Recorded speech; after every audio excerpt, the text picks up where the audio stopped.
الوطنية بريس تنقل لكم الحدث بالصوت والصورة.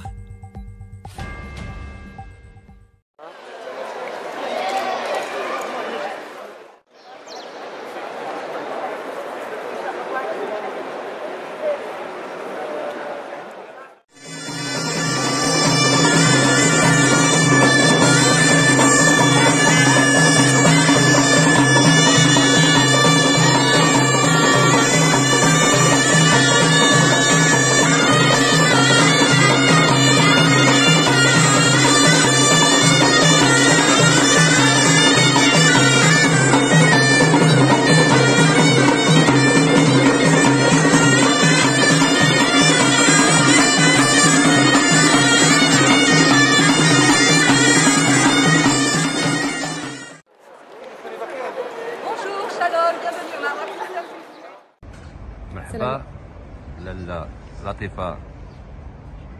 لو ممكن تعرفينا شكون لطيفه بالضبط؟ شفناك ذاك النهار في المطار ديال مراكش المناره، ما شاء الله عليك، الحيويه والورود وهذا والفرحه كبيره عندك. الناس كلهم كيسولوا شكون هذيك السيده لطيفه، فبغينا نعرفوا عن كتب شكون لطيفه. هذاك النهار اختاريت نلبس اللباس ديال الاصل ديالي اللي هي الملحفه. اصلي انا من الاصل من قلميم وساكنين في نواحي مراكش اكثر من ثلاثه الاجيال ولا هما 4، وبقينا محتفظين على الاصل ديالنا، وصحراوي، اصلنا صحراوي من نواحي قلميم، واحد المدينه سميتها تيغمرت، ومن قبائل ايت الحسن من جهه الوالد والوالده قبيله ازوافيد. مشرفين. انا بارك الله فيك، انا مواطنه مغربيه شجاعه ما شاء الله، باين بحال اخت هدى اللي هي مولات الفكره ديال النشاط اللي دار في الاستقبال ديال مطار مراكش. فجاو دوك طيارات من تيل افيف، ونسقت معها لورغانيزاسيون كامله من اولها لاخرها، الخطه، الاستراتيجيه والميساجات اللي خصهم يدوزوا في الاعلام. مزيان. طيب واش نتوما سبقتوا الرحله ديال اسرائيل اللي جات ديريكت؟ سبقتوها قبل ولا جيتوا مع الرحله في نفس الوقت ولا كيفاش كان؟ هدى جات من جنيف.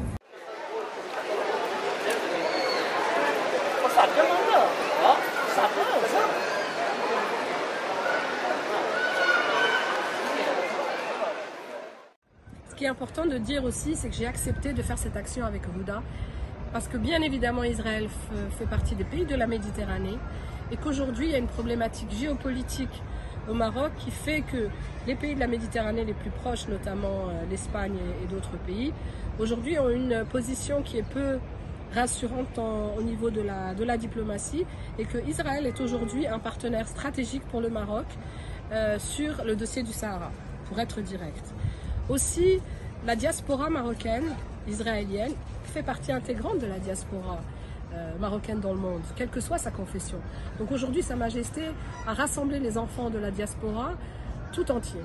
C'est-à-dire qu'il manquait la communauté juive, et c'est la première fois depuis l'histoire du Maroc qu'il y a un vol direct d'Israël vers le Maroc. Et qu'il faut essayer de désamorcer ce complexe qui n'est pas censé exister, puisque cette population est au Maghreb bien avant l'islamisation du Grand Maghreb, avec les Amazirs bien entendu.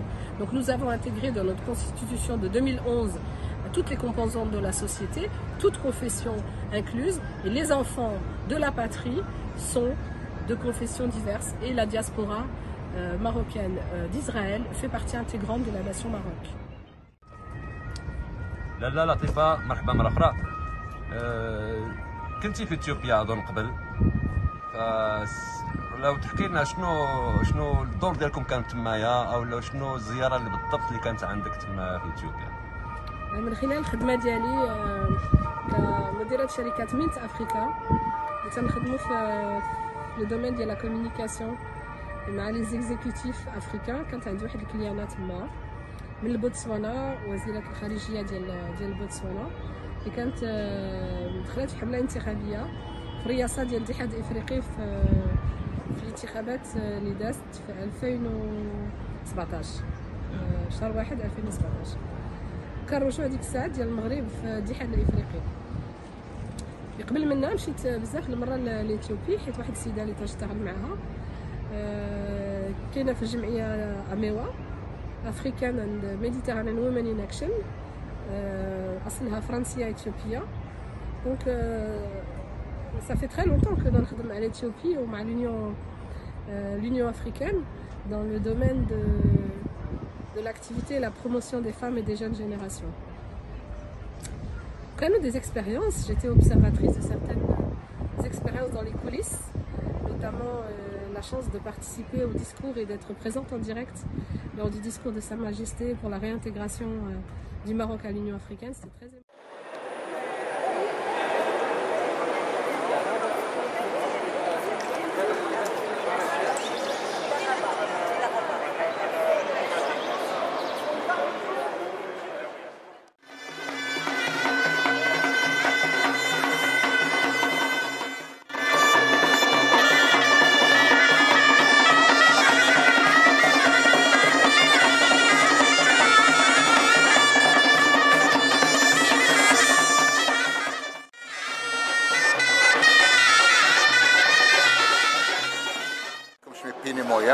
أنا جات في مراكش وكان عندي 10 سنين جيت طلعت لإسرائيل والحمد لله كانت لافول ديريكت وكل شيء فرحان وكل شيء لافول تستاح وتغني وبالفرحات تركلاهم حيت دخلنا لهنا تهما التمر والحليب واتاي ولي كاطو وكل شيء الحمد لله وكل شيء فرحان بينا وحنا فرحان بينهم حنا فرحانين بهم. ضروري نسكروا سيدنا هو الاولي شكرا ويعطيو الصحة وطول العمر وكلكم ان شاء الله يعطيكم الصحة وطول العمر وتحل تمشي علينا هذا الكورونا ونفرحوا. كيفاش لقيتي المغرب قبل 10 سنين والمغرب ديال دابا بعد 10 سنين؟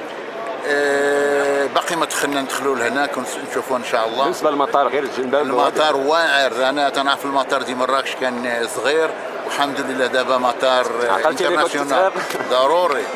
ضروري انترناسيونال وتبارك الله على المغرب وتبارك الله على اصحاب المطار والبوليس وكل شيء. Il y a eu d'autres actions bien entendu à Paris, à Genève, des actions qui ont réuni des femmes, on les a appelées Saïdat al-Hurrat, des femmes que j'ai découvertes pour certaines et d'autres que je connaissais et qui ont cet engagement dans le sang. Et je crois que là on est vraiment dans l'ère de l'engagement et de la résistance et de la visibilité des actions féminines au Maroc et à l'étranger.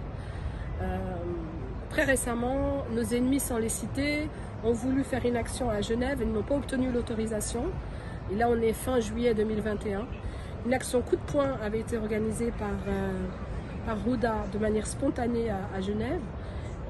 Probablement, elle n'a pas forcément été reçue comme il le fallait de toutes parts, mais aujourd'hui, l'impact positif, c'est que nos ennemis n'ont plus obtenu d'autorisation pour pouvoir se manifester.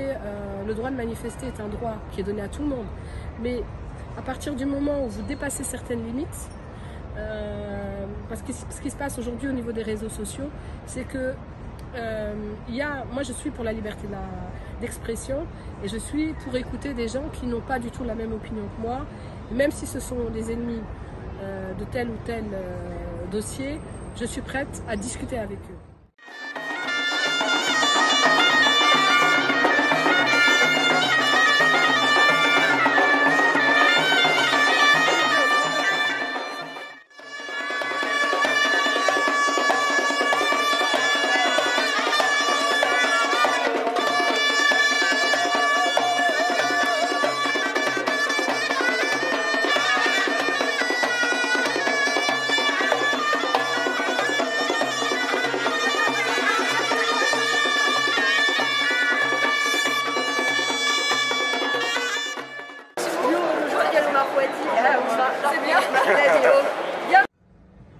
لا لطيفة كنشكروك بزاف على هذه الاستضافة ديالك الوطنية بريس قلب مدينة مراكش بعد هذا الفيستيفال اللي كيفرح جميع المغاربة كلهم بالقدوم ديال الطائرات الإسرائيلية للمغرب، ونتمنى ان شاء الله نشوفوا المزيد ديال الخطوات ديالك هنا نشوفوك بزاف عندنا في المغرب.